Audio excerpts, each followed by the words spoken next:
Okay, so round 5, we are 3-1, so we still have chances to top 8. We are playing against unknown opponent. We still play against like guys that are not showing us the companion. We open this hand, which is pretty bad against like removal heavy decks, but against like random stuff, it can be pretty strong because like Swift Spear plus ton of removal can be pretty strong. They played Wooded Foothills, so we don't really know what they are up to. We draw Path, so we really hope that they play small creatures at that point. I started with Sacred Foundry, not the Sandbank Canyon. Like what I saw, people playing like Burn or Prowess. A lot of people are starting with Sandbank Canyon, thinking that losing one life of it uh, can like it's better than losing 2 life of the Sacred Foundry. But what they don't think about is like planning ahead, because if you uh, if you played this Sacred Foundry on turn 2 and use Sandbake Canyon, this damage adds up, because 1 damage on turn 2, second damage on turn 1 damage on turn 1, second damage on turn 2, and 2 damage of the Sacred Foundry on turn 2, which is 4 damage. And if you play Sacred Foundry on turn 1, that's 2 damage, and it's 1 damage of the Sacred from the Sunbake Canyon. And for some people, I think that's pretty obvious. Like, it's the basic math. But for the people who are doing it, don't do that, please. And if, yeah, just don't do that. That's it. I attack for 1. They found snow-covered mountain. They bolted, which is like pretty bad scenario at that point, because we don't have any pressure. They played Windswept Heath and find Sacred Foundry. Played Stoneforge Mystic, finding Butterskull. It's okay. We played the land, and I decided to bolt the Stoneforge Mystic, not to play like Prismatic Ending, which would be more mana efficient play, but knowing that our opponent is playing Stoneforge Mystic and Butterskull, at most likely Caldera Complete, this means like this Prismatic Ending, which will be pretty valuable against Germ tokens, because basically if you would ending the Germ on Caldera, like the Caldera wouldn't do anything against us, because it has Equip 7. Our opponent missed on a land drop, which is good for us. We drew a land, so we don't really have anything to do with our mana. We can safely put Lurus into our hand, and if we find a land, we could just play Monastery Swift Spear. They dashed Ragavan, it's okay. They found Dart, of course, they won't play it. And yeah, we found a land. Like, our my first thought was just to play Lurus plus Swift Spear and try to punish them, but they have 7 cards in hand, and they have all spells. One is Lurus, one is Ragavan. So as you can see, like I was committed for this play right away, but in the middle of tapping, I decided against it, because I thought that Prismatic ending the treasure token can be more valuable, because it would cut them off like possible other colors of mana.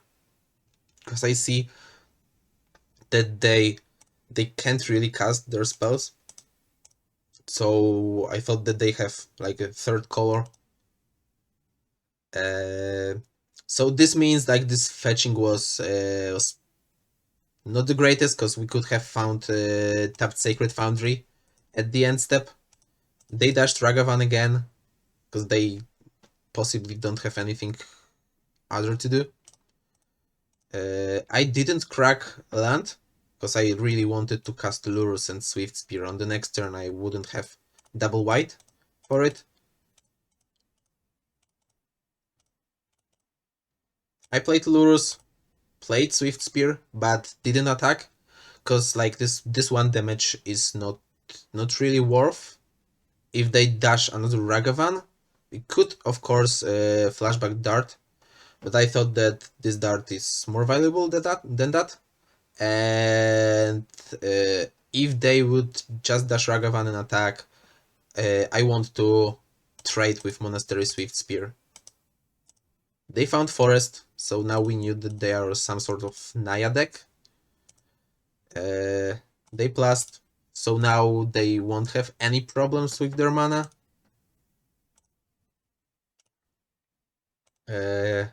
Now it's like counting time because we found Bobble, so they are at 16. They're quite high life total.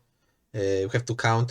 If you play, like we can go for it. Like we can cast double dart, and one dart.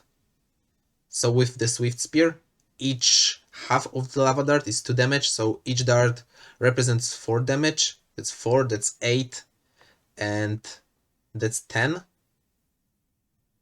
That's 13. That's 14. That's 15. And if we recast it, that's exactly 16. So, did I do that? Did I saw the line? Okay.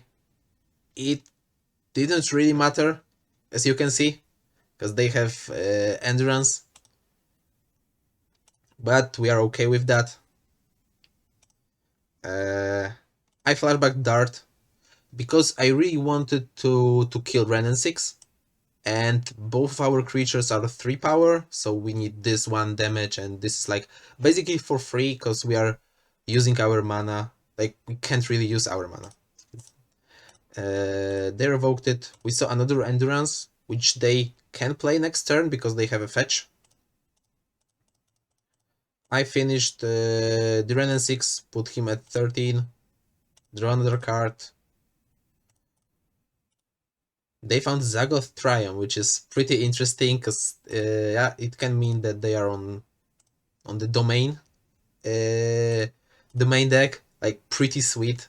Not gonna lie, I really love this deck because like Stoneforge, Territorial Kavu, Renan 6, like pretty sweet thing. We draw a land because we knew that we will have third land untapped. We draw another land, which is unfortunate, and another land. But at that point is again counting time. They have 1 open mana, but we have 4 damage, 6 damage, 8 damage, 10 damage, 12 damage, and 13. So we can kill our opponent unless our opponent has Bolt or Path to Exile, or maybe Solitude.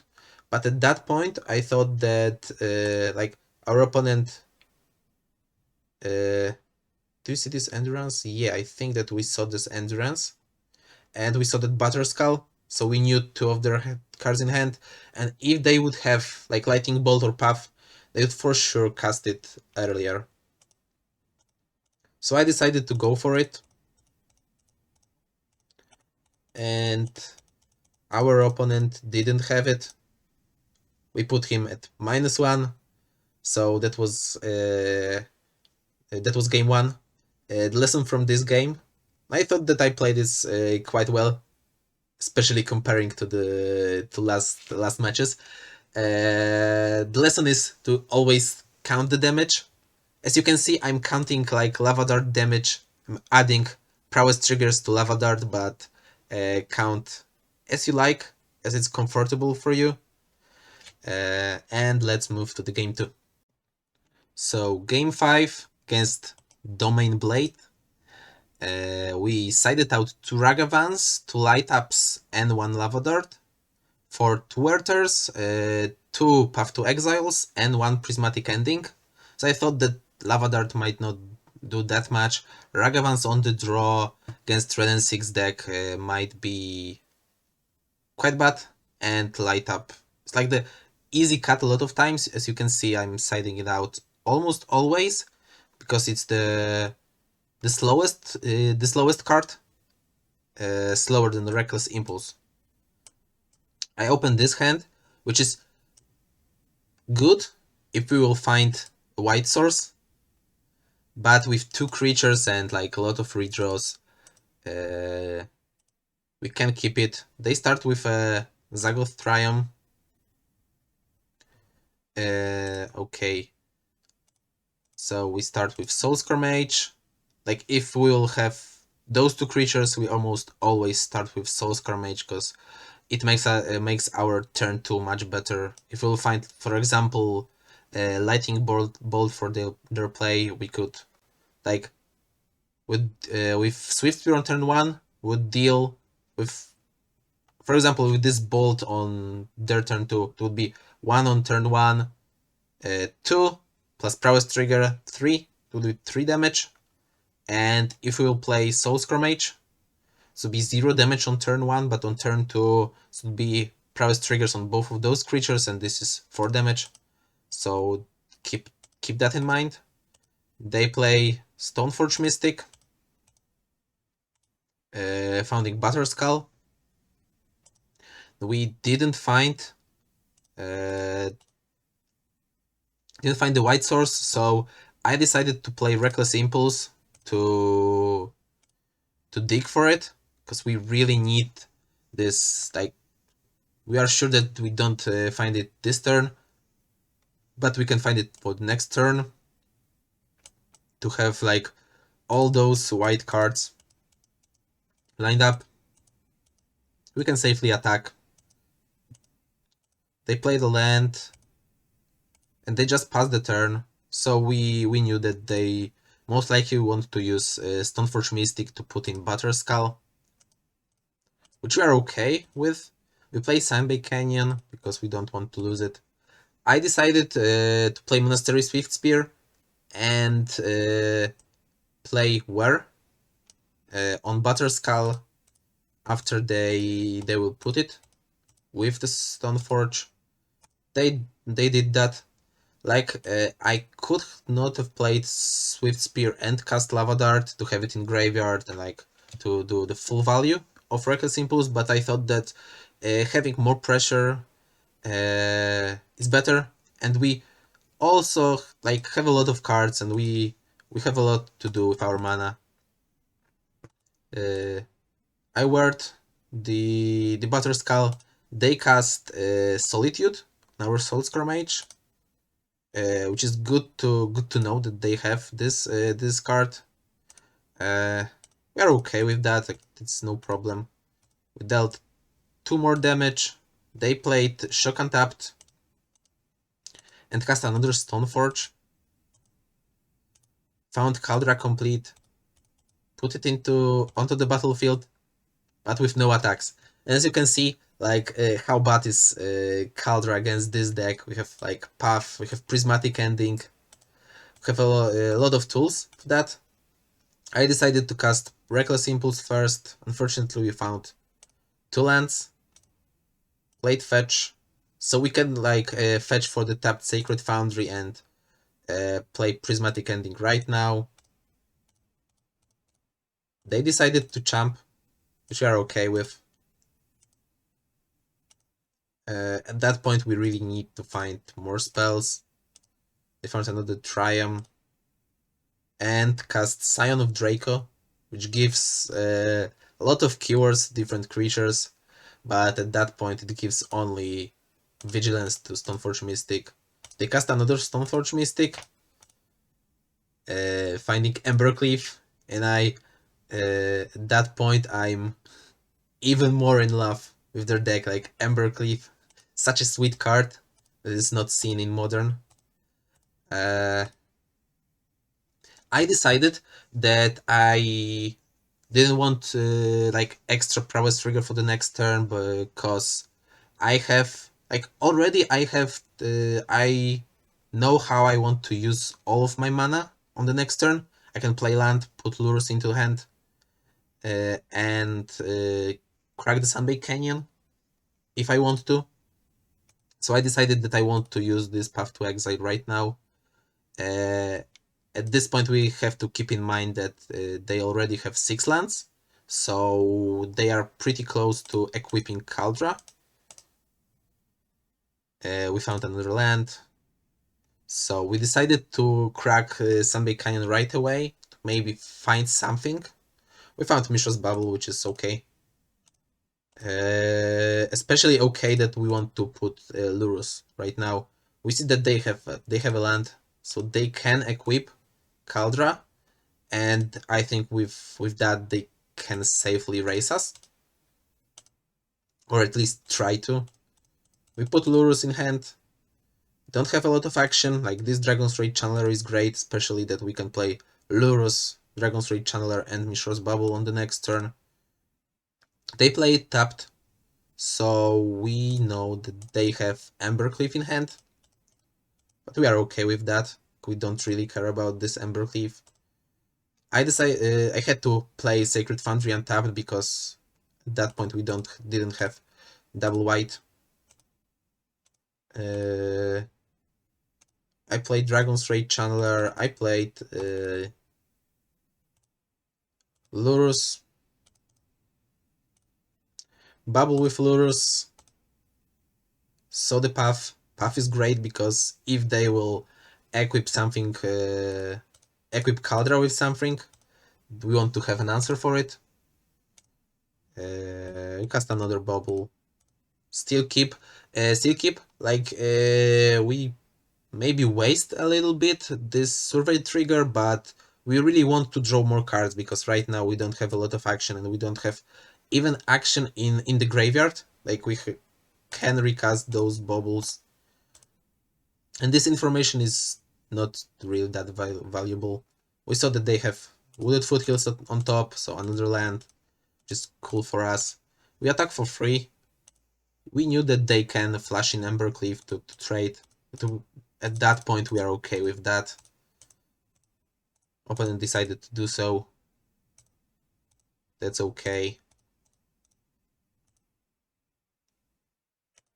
We cast another. We cracked another bubble, so we know that we have Path on top. But if we will have like Path plus Lava Dart, Path plus Bolt, we can bolt in response to equipping, which is good. We didn't, but we found Prismatic Ending, so another great card. They have nothing really to do because they have Wooded Foothills in hand.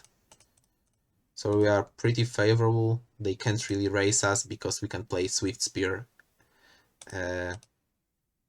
We drew a Bolt, which is like lights out for the opponent. I decided to play Swift Spear, Prismatic Ending on Stoneforge, and that's basically the game. Our opponent scooped.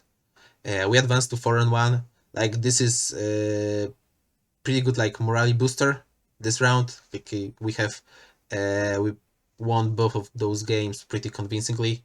So let's move to the next round.